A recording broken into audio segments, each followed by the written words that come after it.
abençoe cada um de vocês. Vamos ler em 1 Reis, capítulo 7, versículo 28 e 29, onde está escrito: E esta era a obra das bases, tinham cintas, e as cintas estavam entre as molduras. E sobre as cintas que estavam entre as molduras havia leões, bois e querubins. E sobre as molduras uma base por cima, e debaixo dos leões e dos bois junturas de obras estendidas. Vamos orar? Senhor Deus, rogamos suas bênçãos nesta manhã sobre a tua palavra. Vivifica, abre os lábios que vai falar a tua palavra, unja, e também os ouvidos que ouvirão a tua mensagem. No nome de Jesus Cristo oramos. Amém. Vou falar por alguns instantes sobre o que é idolatria. Tem muita confusão sobre isso. As pessoas parecem que não captam o que a Escritura diz. Elas ficam com o que a igreja fala, né? A igreja diz. Mas não, né? Nós temos que ficar com o que a palavra fala. O que é idolatria, na verdade? Nós vimos aqui que tinha imagem de escultura dentro do templo. Mas isso não seria uma contradição? Vamos estudar um pouco sobre esse assunto, porque as pessoas hoje estão completamente perdidas, né? Perdidas. Parece que não há um absoluto, não há alguma coisa, um amém final, não existe. Parece que uma conclusão para elas. Elas não sabem, né? Não sabem aonde buscar a resposta. Parece que estão completamente sem saber quem é o absoluto, se existe um amém final, se existe uma conclusão ou não. Porque ao ler Êxodo 20, versículo 4, está escrito que não farás para ti imagem de escultura, nem alguma semelhança do que há em cima nos céus, nem embaixo na terra, nem nas águas debaixo da terra. Pássaros, por favor, dá uma acalmada aí, porque estamos pregando aqui. Eu lembrei agora da história de São Francisco, né? Estava pregando no lugar lá. E os pássaros estavam cantando como estão cantando aqui. E São Francisco falou para eles: por favor, pássaros, fique quieto para ouvir a pregação. E ficaram realmente, né? Os passarinhos ficaram quietinhos enquanto São Francisco de Assis pregava ali na cidade de Assis. Voltando aqui no versículo 5, está falando: não te encurvarás a elas, nem as servirás, porque eu, Senhor teu Deus, sou Deus zeloso, que visito a iniquidade dos pais aos filhos até a terceira e quarta gerações daqueles que me odeiam. Então aqui está falando para não fazer imagem de escultura. Quando chegamos em Êxodo 25, no versículo 17 e 18 está escrito: também farás um propiciatório de ouro puro. O seu comprimento será de 2 côvados e meio, e na sua largura de 1 côvado e meio. Farás também 2 querubins de ouro batido. Os farás nas 2 extremidades do propiciatório. Falou para fazer duas imagens de escultura e colocar lá dentro do templo, o lugar mais santíssimo que existe. Parece contradição, né? E os evangélicos hoje, se tivesse lá no Velho Testamento, eles jamais seriam cristãos, jamais entrariam na igreja e iriam falar que é idolatria isso. Vê a confusão que a pessoa faz sobre idolatria? Elas acham que é uma imagem de escultura. Mas Deus aqui está mandando fazer uma imagem de escultura. E isso é contradição? Não é contradição. Agora nós temos que entender, encaixar a palavra de Deus da maneira correta. Já ao chegar nos católicos, eles acham que pode ter imagens e falar com as imagens. Olha os extremos, o que as pessoas fazem. É por isso que nós temos que ter um padrão. Deus nos deixou um padrão, um absoluto, algo para nos guiar. Não é a igreja, não é os pastores, não é os padres, não é os homens, mas é o que? É a nossa bússola, a palavra. É aqui que o homem deve se dirigir, é pela palavra de Deus, né? é pela palavra de Deus. Então vamos ver o que é idolatria realmente. É errado ter uma cruz? Uma cruz? Isso é errado ter? Não, isso não é errado ter uma cruz. Os cristãos lá da Idade Média, né, ali no começo do século II, terceiro, século IV, quinto, os cristãos ali usavam uma cruz nas costas, faziam sinais da cruz no chão ali para mostrar que eram cristãos. Então não é errado ter uma cruz, mas no momento em que você acha que uma cruz no seu carro vai se livrar de um acidente de carro, então sim, aí já é idolatria. Olha o que é errado e o certo, como que o extremo, de um lado ou do outro. Já os evangélicos acham, os evangélicos já pensam que é idolatria ter uma cruz, estar com uma cruz no carro. Então você vê, e já os católicos acham que a cruz vai livrar eles de acidente, vai protegê-los. Não, quem protege você de acidente é o Jesus ressuscitado, não é uma cruz. A cruz está ali apenas para você olhar para a cruz e lembrar que Cristo morreu por você numa cruz. Né? Isso também você pode ver aonde? Pode ver também em Números 21 também. Números 21, aonde nos fala da serpente de bronze. Serpente de bronze. Agora você imagina esses evangélicos lá, nesse dia, né? Quando Moisés manda fazer uma imagem de escultura de uma serpente de bronze. E quem não olhar para ela, não seria curado. Você teria que olhar para a cruz, para a imagem de escultura de uma serpente de bronze na cruz, para ser curado. Os evangélicos jamais iriam olhar e chamar Moisés de idólatra, de um falso profeta, como chamaram realmente, né? Chamaram Moisés de um falso profeta, porque fez aquela serpente de bronze.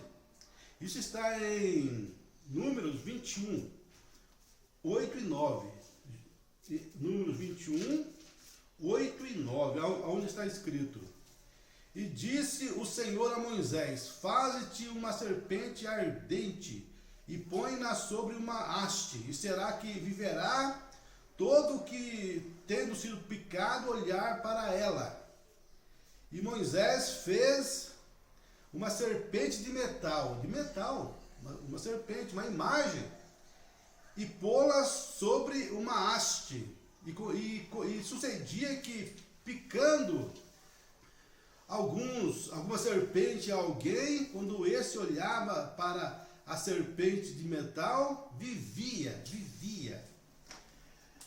Tá vendo? Então, ou seja, a serpente ali era um símbolo, simbolizava que no futuro viria uma pessoa justa, uma pessoa que iria levar nosso pecado, né, a serpente, né, o símbolo do pecado.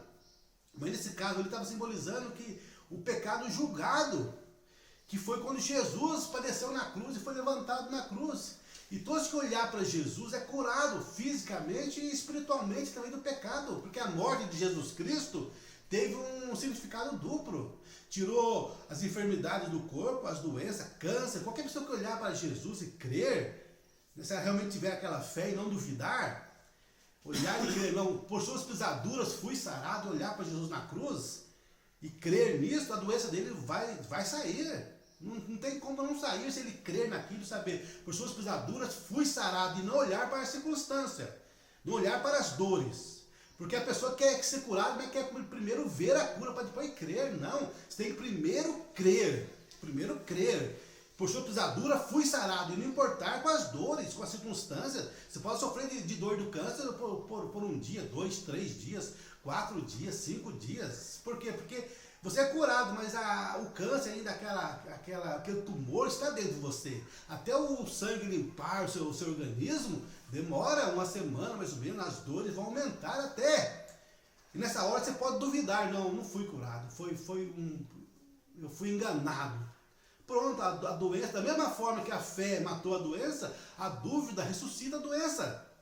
Agora, se você realmente crer, é como Jesus falou: tudo que pedirdes ao Pai, crendo que tê-lo-ei, vai ter aquilo. Primeiro tem que crer. Então, o que é idolatria? Sobre esse assunto que estamos falando hoje, né? Sobre o que é idolatria. Porque em Êxodo 20 fala para não fazer imagem de escultura e não adorá-las. Em Êxodo 25, Deus mandou fazer 2 querubins de ouro e colocar duas imagens de escultura de ouro e colocar dentro do templo. E em Números 21, versículo 9 e 8, ali Deus manda fazer uma serpente de bronze e olhar para ela, uma imagem de escultura de uma serpente de bronze. Então você vê que tanto os católicos como os evangélicos vão além e ficam aquém. Os evangélicos creem que não pode ter imagem nenhuma. Tudo para eles é idolatria, não pode nem ter uma cruz. Sendo que a cruz, lá na história, você vê que era um símbolo do cristianismo, sempre foi um símbolo do cristianismo. Já muitas pessoas, muitos católicos, pegam a cruz e quer fazer dela adorar, porque como se tivesse algum poder nela, a ponto de achar que ela vai livrar de acidente de carro. Coloca no carro achando que a cruz vai livrar alguém de acidente. O que livra de acidente não é a cruz, é Jesus Cristo ressuscitado. Então você vê os extremos evangélicos e os extremos católicos. Mas o que é idolatria, na verdade? Não é errado você ter uma foto, né? Quando Deus fez o querubim, ele colocou dentro do templo, lá no Velho Testamento, os evangélicos jamais entrariam naquele templo, com certeza. Iria chamar isso de idolatria. Mas se você ler ali Êxodo 20, Deus fala: não façais imagem escultura do céu, na terra e debaixo da terra, não prostrei, não adoreis, né? Adoração, ou seja, isso é idolatria, adorar aquelas imagens, achar que tem algum poder na imagem. Falar que a imagem está chorando, está sangrando, entendeu? O que é idolatria? É achar que tem algum poder naquela imagem. O poder não está nessa imagem, não está na imagem, isso aqui é apenas uma foto. É igual ali no Velho Testamento. Mandou colocar 2 querubins por causa do quê? Era um símbolo da presença de Deus ali naquele templo. 2 querubins de ouro, 2 imagens de escultura de querubins de ouro. Ninguém adorava aquelas imagens. Ou se adoravam, estava errado a adoração, né? Não é porque Deus manda fazer uma imagem, né, que Deus é culpado daquilo. É culpado quando as pessoas, não, em vez de apenas olhar aquilo, quer adorar aquilo. Aí sim é idolatria, é igual a serpente de bronze. Deus mandou fazer ali em Números 21, a serpente de bronze. Quem olhava para ela eram curados. Eram curados, olhar para ela e lembrar que aquilo é um símbolo. Simbolizava que um dia Jesus iria subir numa cruz para tirar o pecado, a doença do mundo. E quem olhasse para Jesus seriam curados. É um símbolo. Mas com o tempo passaram a adorar aquela serpente de bronze. Então Deus teve que ir lá e despedaçar aquela serpente de bronze, porque as pessoas estavam idolatrando aquilo e não tendo como apenas um símbolo. Um símbolo. Você não pode adorar essa imagem. Isso é apenas um símbolo, apenas mostrando que Deus está sobre o seu profeta, mostrando a foto de Jesus. Né? Então, nós temos que saber separar isso, a idolatria do que não é idolatria. E isso, a única forma de fazer isso é pela Escritura Sagrada. Escritura Sagrada, lendo a Escritura, você vê o que é idolatria e o que não é idolatria. O que é, na verdade, a palavra idolatria? O que significa idolatria? Significa o quê? Significa tudo que você põe entre você e Deus. É uma idolatria. Um carro, uma casa, pessoas, vícios. As pessoas são, tem pessoas que têm um cigarro como idolatria e não conseguem largar aquilo. É uma idolatria. É uma idolatria. Mas a pior idolatria que existe é a religião hoje. Você pode mostrar para a pessoa na Escritura, né? A palavra de Deus, ela fala: não, eu fico com o que a minha igreja fala. Porque a minha igreja tem 100 anos, tem 500 anos, tem 2.000 anos. Eu fico com o que a minha igreja fala. Mas a Escritura tem 6.000 anos. Se a coisa for o tempo, então o nosso Deus tem que ser a Bíblia Sagrada. No princípio era o Verbo estava com Deus, e o Verbo era Deus, o Verbo se fez carne e habitou no nosso meio. O Verbo, a palavra. Então o nosso absoluto não pode ser a igreja. O nosso padrão, Deus deixou um padrão para nós, para nos guiar. O que é idolatria, o que não é idolatria? É a palavra dele. É a palavra dele. Você vê em vários lugares falando que Lá no templo, lá tinha imagens de escultura, como em primeira Reis. Se você ler 1 Reis, capítulo 7, versículo 28 e 29, fala que lá dentro tinha, né, várias esculturas, vários quadros, várias imagens, né, lá dentro do templo. Mas não era para ser adorado. Não era para ser adorado. Não é hoje para ser adorado, né? Então, idolatria é isso, é tudo que você coloca entre você e Deus. Para nós, gente, o absoluto, o padrão tem que ser a Bíblia Sagrada, é o que está escrito aqui. Não o que diz o homem, que todo homem seja mentiroso. Que Deus seja verdadeiro e todo homem mentiroso. Qualquer coisa que vier contrária à palavra é uma mentira. Não importa quem está falando aquilo, pode ser um doutor, um teólogo, não importa quem seja. Se falar ao contrário da Escritura, é falso, é mentiroso. Então, para nós, para a Igreja de Jesus Cristo, a Igreja de Jesus Cristo não é uma denominação. Porque para ela não tem nenhum homem como absoluto. A Igreja de Cristo tem o Espírito Santo como absoluto. A palavra de Deus como absoluto. Porque a palavra é Espírito e vida. A palavra é Espírito e vida. Então, para a Igreja de Cristo, o absoluto é a palavra de Deus. É o que a Escritura fala. É o que a Escritura fala. Então é isso que eu queria falar hoje sobre o que é idolatria. Se ficou alguma coisa, alguma pergunta, né, eu penso que expliquei tudo, mas talvez faltou alguma coisa ainda. Mas que o Espírito Santo possa acrescentar na sua vida, no seu coração, alguma coisa que faltou sobre esse assunto de idolatria. O que é idolatria? É tudo aquilo que você coloca entre você e Deus. Fica na frente da palavra. A palavra é Deus, a Escritura é Deus. No princípio era a palavra estava com Deus, a palavra era Deus, a palavra se fez carne e habitou no nosso meio. Então, para nós, a Escritura é Deus, é o próprio Deus feito letra. Não há nenhum erro na Escritura Sagrada, ela é perfeita. É por isso que eu não creio muito em igreja. Por quê? Porque a Igreja Católica fala que a igreja está na frente da palavra de Deus. Que os papas, que os bispos estão na frente da palavra. É mais importante do que a palavra. E as igrejas evangélicas falam que tem coisa na Escritura que não é inspirado. Olha só, se tem coisa que não é inspirado, então o que é que não é inspirado? O que é inspirado? Então vai ter dúvida. Não pode, porque a Escritura é toda inspirada, não há nada aqui que não é inspirado. A palavra de Deus é toda a palavra de Deus, toda a verdade, inquestionável. Não há erro algum na Escritura Sagrada. As pessoas apontam contradições, mas não há contradição na Escritura Sagrada. Ela é perfeita. Ela é a perfeita palavra de Deus. Então, para a noiva, para a Igreja de Cristo, a Bíblia Sagrada é o absoluto. É o amém final, a conclusão de tudo.